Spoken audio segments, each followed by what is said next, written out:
नमस्ते भाइयों एवं बहनों, यह वीडियो शिव और पार्वती जी के लिए है। शिव जी पार्वती जी से कहते हैं होली में हम आपको गहना पहनाएंगे और चुनरी पहनाएंगे और काशी घुमाएंगे। आइए अब इस गीत को हम लोग गा करके आप लोगों के बीच में सुनाते हैं। चुनरी गोटेदार ए गौरा तोहर के पहिराई, चुनरी गोटेदार ए गौरा तोहर के पहिराई, अपने हम गौरा के टिकवा गढ़ाई, वो अपने हम गौरा के टिकवा गढ़ाई, वो टिकवा गढ़ाई, वो टिकवा गढ़ाई।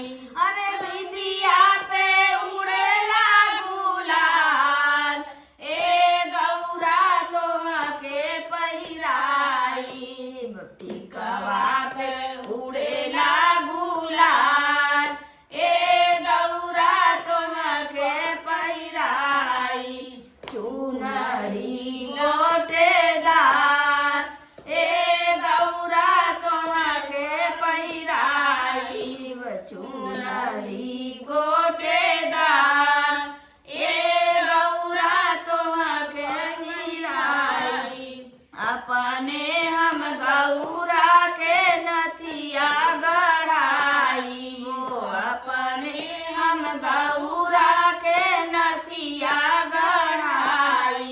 अरे नथिया गढ़ाई, वो नथिया गढ़ाई।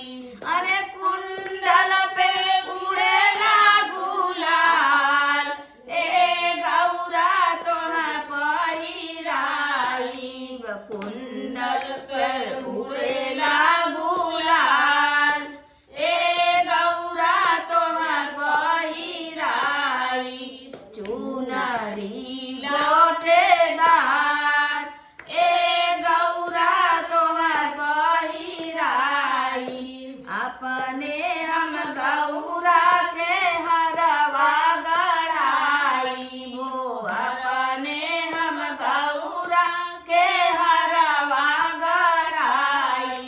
अरे करधन पर उड़ेला गुलाल ए गौरा तोहर पहिराई, करधन पर उड़ेला गुलाल ए गौरा तोहर पहिराई, चुनरी गोटेदार ए गौरा तोहर पहिराई, चुनरी गोटेदार ए गौरा तोहर पहिराई, अपने हम गौरा के पायल गढ़ाई, गो पायल गढ़ाई, गो पायल गढ़ाई।